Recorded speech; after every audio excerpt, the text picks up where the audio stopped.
কোটা সংস্কার আন্দোলনকে কেন্দ্র করে উদ্বুদ্ধ পরিস্থিতিতে পদত্যাগ করে 5ই আগস্ট দুপুরে দেশ ছেড়েছেন শেখ হাসিনা। এরপর বিকেলে অন্তর্বর্তীকালীন সরকার গঠনের কথা জানান সেনাপ্রধান জেনারেল ওয়াকারুজ্জামান।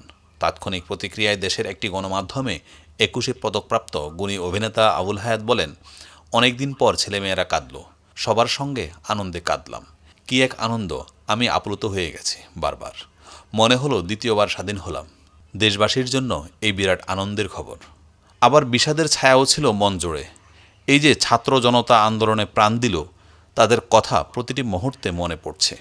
সফল এই দেশ গঠনের আন্দোলনে শিক্ষার্থী জনতা যারা ছিল, সবাই আমাদের অহংকার। দুপুর থেকে শিক্ষার্থীদের দুঃসাহসী অর্জনের কথা ভেবে একটা কথাই বারবার মনে হচ্ছে, টুপি খোলা অভিবাদন তোমাদের। তোমরা জাতির জন্য যা করেছ, যা বলেছ, সেটা আর কেউ বলতে পারছিল না। তোমরা আমাদের গর্বিত আগামী।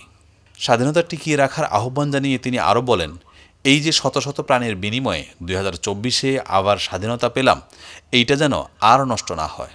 এবার যেন আমরা যুক্তিযুক্তভাবে সব কিছু ব্যবহার করতে পারি, কারণ এর পেছনে আমাদের এবারও রক্ত ঝরাতে হয়েছে। আমরা আর কোনো নৃশংসতা চাই না, আমরা স্বাধীনতা টিকিয়ে রাখতে চাই। দীর্ঘ কয়েকটি বছর আমরা যে সময়ের মধ্য দিয়ে গেছি, সেখানে মানুষ ভাবতেও ভয় পেত, বলা বা চিন্তা তো দূরের কথা।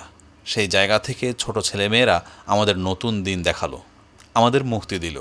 এই অভিনেতা বলেন, আবার বলার স্বাধীনতা, লেখার স্বাধীনতা, পড়ার স্বাধীনতা, চিন্তার স্বাধীনতাকে যেন কেউ ভুন্ডুল না করে। তাহলে আমরা জাতি হিসাবে এগিয়ে যেতে পারবো। স্বাধীন দেশের কাছে এটাই বড় চাওয়া।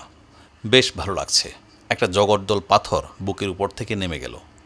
স্মৃতিচারণ করে আবুল হায়াত আরও বলেন, আজ বারবার সেই 1971 সালের 16ই ডিসেম্বরের কথা মনে পড়ছে। সেদিন আমরা বিজয় ছিনিয়ে এনেছিলাম। সেদিন ভিড়ের মধ্যে রাস্তায় নেমে গিয়েছিলাম। তখন কোথায় কে মুক্তিযোদ্ধা আছে তাদের চিনি না, কিন্তু দৌড়ে গিয়ে হাত মিলিয়েছি, তাদের সঙ্গে কথা বলেছি। সেই দিনটা আজ চোখের সামনে ভাসছে।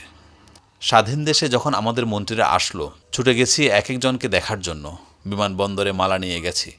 সবশেষে তিনি বলেন, 1971-এ কীভাবে আমরা 9 মাস ধরে যুদ্ধ করে স্বাধীনতা পেলাম, সেই দিনগুলো অশ্রুসিক্ত করছে।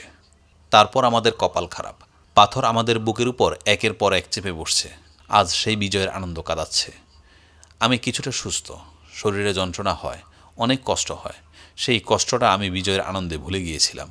মনে হচ্ছিল আমি সুস্থ মানুষ। আজ গর্বের দিন।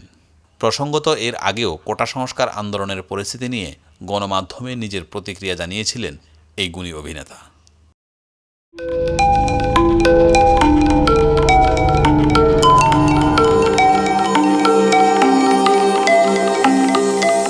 টেক টিভি, দেশ ও দশের কথা বলে।